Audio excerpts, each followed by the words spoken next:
Hey everyone, welcome to the conversation. Today I'm going to be sharing with you 5 truths. My 5 truths, what I hold to be true about exercise, nutrition, fitness, and health. And the reason we're having this conversation today is because I've been getting asked this question all the time. What do you do to work out? How do you stay so fit? What do you eat in a day? How do you stay so motivated? I'm almost 52 and I'm only 5'1", so I kind of think it's hilarious. Because if you know me, and I hope that you do, you know that I'm not an exercise influencer, a fitness influencer. I'm not a personal trainer. I'm not a nutritionist. I'm none of those things. So the conversation is not going to be debating the science of macros and 10,000 steps or any of that shit. Today's conversation is going to be more about what I know the best, which is our psychology and our mindset and how we approach things, how we think about things. It's not what we're doing so much as who we are when we're doing it, how we are being. And so this conversation today is for anyone, man or woman, who works out and wants to keep working out, who wants to work out and doesn't yet work out, is having trouble with their workouts. Really, it's anybody who values being in great shape.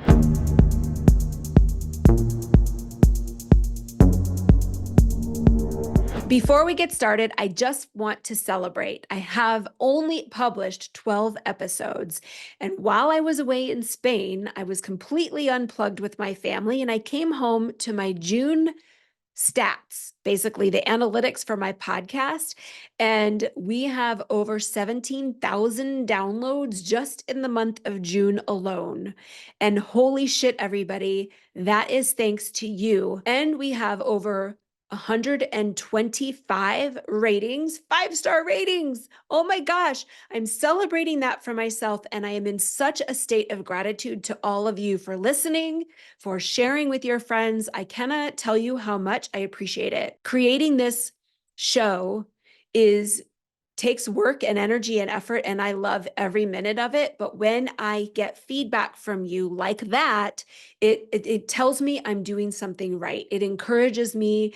It's affirming for me to keep going. And so thank you all for your ratings, your reviews, for your shares. I cannot tell you how much I appreciate it. And if you haven't yet done that, please do rate, review, subscribe, share with everybody that you know. That's all I got to say. So without further ado, let's just get into the conversation today. I'm going to share, like I said, the 5 truths, how I approach this part of my life. And so the first one is really to listen to yourself. Listen to yourself, number one. What do I mean by that? Well, when I turned 50, almost 2 years ago, I am almost 52. When I turned 50, I literally stopped all my hardcore workouts and got into the best shape of my life. Was I already in great shape? Yes, especially if you start looking at, BMI or the community at large or Americans at large. I was always in great shape, but I got in even better shape. And that's because I started listening to myself, what I had been doing, the high intensity interval training, Orange Theory, and sprinting my ass off and getting my heart rate so high and killing myself, basically. That might have worked for me in my 30s and 40s. But what was happening was I was starting to feel depleted by my workouts instead of energized by them. It was taking me longer to recover. I was finding my body was hurting, not from like a muscle soreness, but just overall hurt. It just hurt.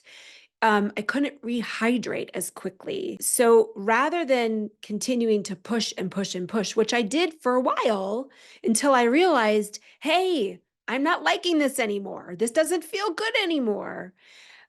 What I started to do was really tune in to my conversation that I was having with myself. And what I realized, what I came to hear in my own head was this strange competitive edge. I wasn't competing with anyone else in the room because I was doing this kind of stuff even when no one was looking. If I was outside on a run, I was running as far as I could, or I would do sprints and go as fast as I could, or whatever that was. So it wasn't that I was necessarily competing with anyone else, but I was being competitive with myself.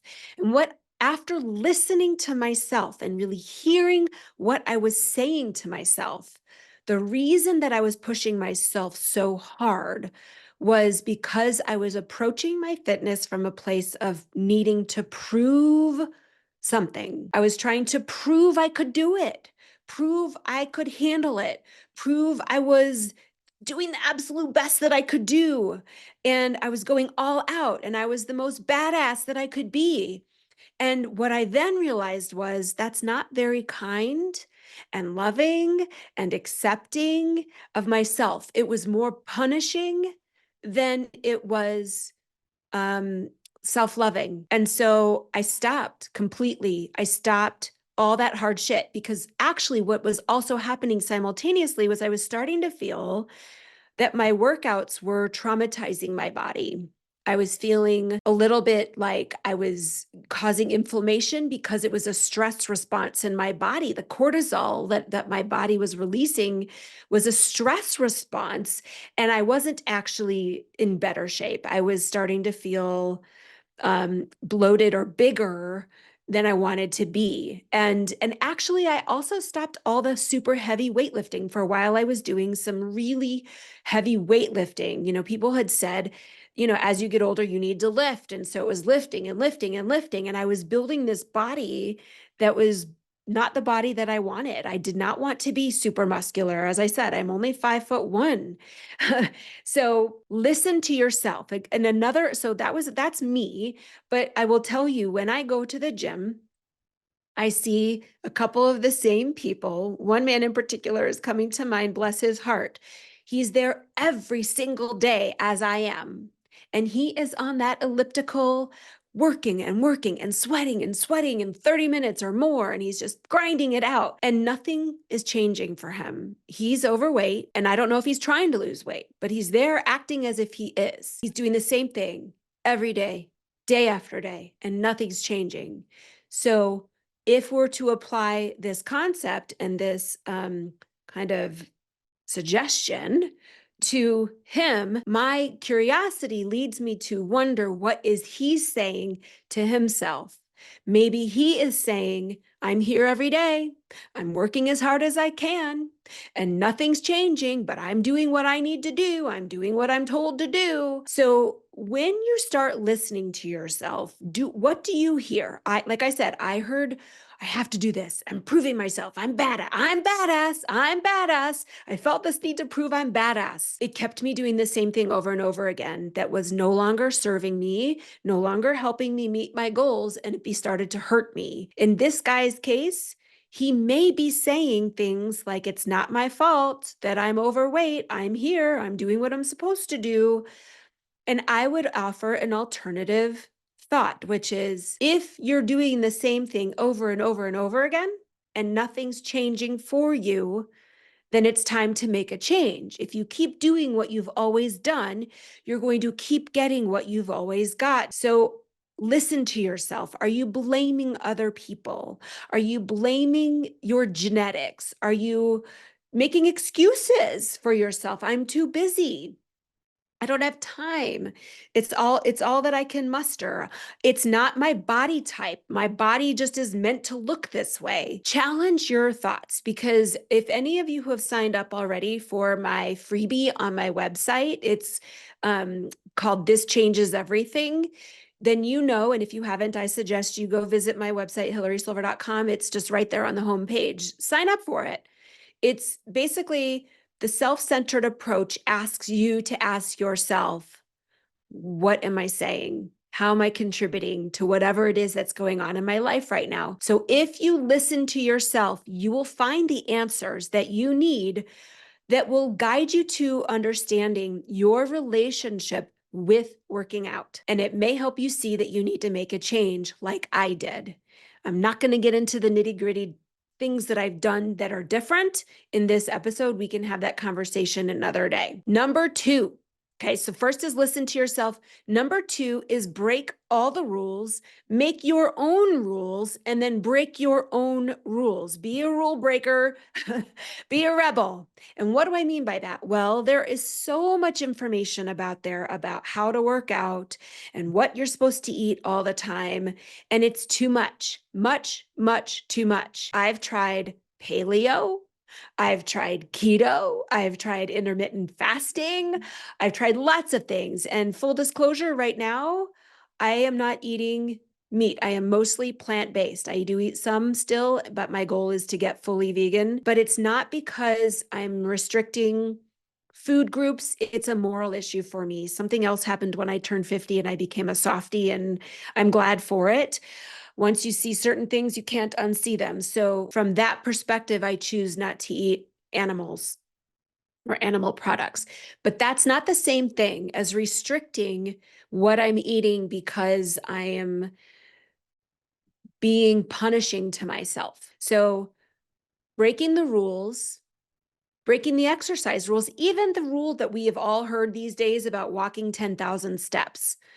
Where did that number come from? Again, I'm not going to debate the science of it. Maybe there is some science to it. I don't know, but I don't fucking care, because all I can tell you is having rules around fitness and exercise makes me want to break them every time. And because if I can't meet them, then what happens here? What happens here mentally in my head is I failed. I let myself down. I start beating up on myself. I ate shit today. I didn't walk 10,000 steps today. I didn't work out today. When we live by an arbitrary set of rules, or rules that are imposed upon us by whatever trend is popular at the moment, we overthink things. We get confused. We don't know what to do. And if you go back to step number one, listen to yourself. What I do now when it comes to eating is I eat when I'm fucking hungry. I eat when I'm hungry. Imagine that. If I wake up and I'm hungry, I eat a little something before I work out. If I wake up and I'm not hungry, I don't eat. And then I work out fasted and I eat when I get home when I feel hungry. I want for all of you to give yourself a fucking break and to stop trying to fit yourself into the box. That whatever popular trend is happening at the moment from all the influencers that are noise in your ears telling you how to do things, throw it all away and start listening to yourself. What works best for you? Eat when you're hungry, to me, is the absolute best way to go. There's probably science against that, but your body knows best. Now, for me, what matters when I'm eating, when I'm hungry, is I have to not overeat.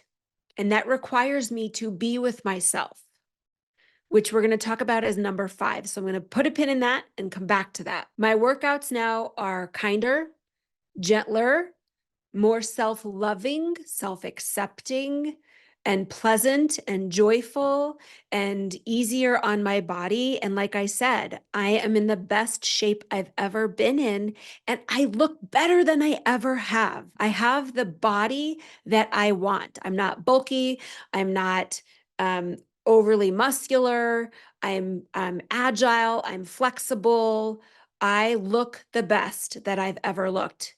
And that can be what happens for you when you start listening to yourself and you start making your own rules that works best for you. And as long as you are continuing to pay attention to your own rules, you can edit them, shift them. Maybe you call them guidelines, call them whatever you want. But rather than all of that, it's the truths that we're living by today. So when I say I eat what I want, when I want, it's within limits because I'm not eating crap. If you're somebody who likes to eat junk food or you eat fast food, that's not what I'm talking about. So for me, I do eat healthy. I don't, but here's the thing. I'm not cutting out major food groups. I like to eat sourdough bread. I love bread, and I want to eat pasta when I want to eat it. And I want to eat rice when I want to eat it. So within limits. I'm not giving you, like, don't say Hilary said I could eat fast food. It's not what I'm saying. So sorry, no, it doesn't work like that. The other thing I also don't do is drink alcohol. I only drink very rarely. I maybe have a glass of wine when I go out to dinner, or once in a while, maybe 1 or 2 drinks a month. And that is something that changed for me. I've never been a big drinker, but when I hit 50, I also just decided to stop drinking so much. And I do believe that that choice has contributed to me being in the best shape of my life. And it doesn't feel like a restriction for me. That's the thing. I don't feel like I'm missing out on anything, and it's not hard for me to do that. So now, when I say eat and drink what I want when I want, that's because my choices are typically healthy. If you struggle with that, that's something to work on. But it doesn't feel hard for me. And that's just one of the things that I felt like I needed to share. So number 3, you must make working out a habit. I work out every single day. I work out every single day. And the reason that people say you need rest days is because you're working out too hard. I needed rest days before because I was hurting my body and I needed to rest. But if you're not hurting yourself, then you don't need to rest. There is something that you can do every single day to move your body and work out. It must be a habit. Sometimes I find myself at the gym by sheer force of habit. I don't know what I'm going to do until I get there, and I make it up as I go, but I'm still there doing it every single day. You are never too busy for yourself. You can be too busy to do a favor for somebody. You can be too busy to clean the kitchen. You can be too busy to volunteer. You can be too busy for a lot of things, everybody, but you are never too busy for you. Period. Make that promise to yourself. Every single day, you work out or you move your body or you exercise in some way. There's always something you can be doing. Even if I work out and I lift weights every single day, there's always a different exercise that I didn't do the day before and a different body part. I work out my arms and my ass every day. Ass every day, people. Arms every day. But I'm not doing it to the point where I'm hurting myself, so I don't need to rest. I hope that makes sense. This must be a habit, something that you do every day. Now, I said I wasn't going to share, but I'm going to share a little. I might work out in the morning and do a weightlifting routine, and I'm also going to walk twice a day. The walking is more for my mind, my psychology, my mental health, my emotional well-being than it is anything else. But at the end of the day, when you have moved your body, you will feel better. And doesn't that feel so much nicer to just say to yourself, I did something rather than I did the right thing or the right amount of something? Don't count your steps. Don't count your steps. Do what you can. Otherwise, you're going to have recrimination appear in your brain and you're going to feel bad about yourself. Just do the best that you can, the most that you can, and that's it. That's the kinder, gentler, self-loving, self-centered approach to being your most fit. You're not going to rebel against your own self or rebel against convention if you are the one making the rules for yourself, okay? Number 4, you must make it enjoyable. Don't force yourself to do something that you don't want to do. Don't make yourself do something that is not fun, that is unpleasant, that hurts. I used to run a lot. Sometimes I would run 7 or 9 miles just because I wanted to prove that I could. And then it would, like, my body started to hurt. My body started to ache. And now when I run, I do it because I want to. And it's usually like 3 miles and I'm done. I do it because it feels good. I work out at the gym, and when I do, I am enjoying every single minute of it.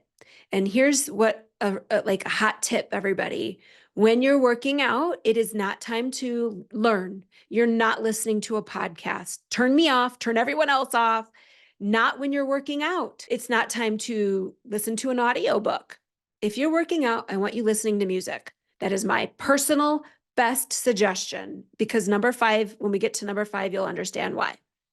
But it has to be enjoyable. That means that you need to mix it up.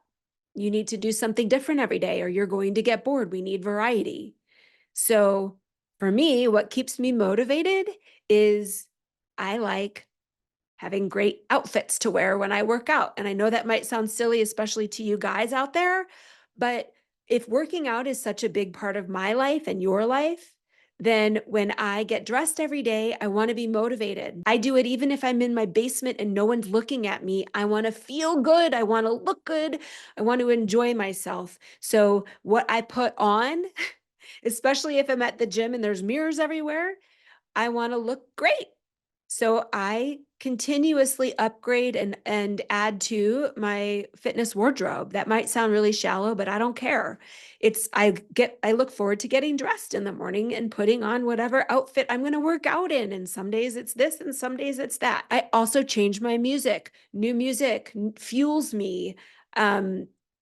Mixing up the playlist. Sometimes it's chill, sometimes it's like hardcore, sometimes whatever mood. But when I'm working out and I am giving myself this experience that's pleasurable, that's a big part of it. So no podcasts, no audiobooks, and I would say not even silence. Music is going to motivate you, inspire you, thrill you. It's going to take you to another place deep inside of yourself. I start like thinking about my future and my past and who I am. It's really just a way to inspire you. And last but not least, number 5, when you are working out, I want you to be with yourself. So what do I mean by that? I mean, again, not by listening to a podcast and trying to escape yourself, not trying to avoid it. If you're doing an exercise or a motion or a movement and you're dreading every minute of it, so you're trying to have this mental escapism, you're doing it wrong. Your workouts are your time to connect with yourself. Be with yourself, be present with yourself. And so when I'm walking or running outside and I have my music on, I am in my inner world and I'm visioning for myself and I'm appreciating my life and I'm going to my deep place of gratitude for who I am and who's in my life and what I have and all the struggles I've overcome and all the hardships that I've experienced that have allowed me to be who I am today. And I start feeling powerful and invincible and unstoppable in this life. And you can't experience that when you're trying to be somewhere else because you don't like what you're doing. When you're at the gym, I want you to look in the mirror. I want you to look at yourself in the mirror. And I want you to see yourself and watch yourself and admire yourself and look at your muscles and watch how you're moving. Know yourself that way. Know, like in your mind, if you were to imagine watching yourself as if you were outside of yourself, like looking at someone else, I want you to be so intimately familiar with how you move because you are looking at yourself enough that you see yourself that way. Self-awareness is huge. Like if you could put a drone around you and get a 360-degree view of yourself, that is important. It's being self-centered. It's knowing yourself inside and out, what you look like as you walk and how you move and how you carry yourself and admire the hard work that you're doing in the gym. And if there's self-criticism going on, you need to know about that. If you don't like what you see, you need to hear yourself saying those things and give yourself extra love to those parts and say, okay, if this is a body part that needs an extra love, what am I going to do to work on that? It's so important. Those are the 5 things that if you approach fitness and health and working out in that way, you too will always remain in the best shape of your life. Period. You will. It just takes accountability. It takes being like taking radical responsibility for yourself. And that's all I got to say. So thanks for listening, and I'll see you next time.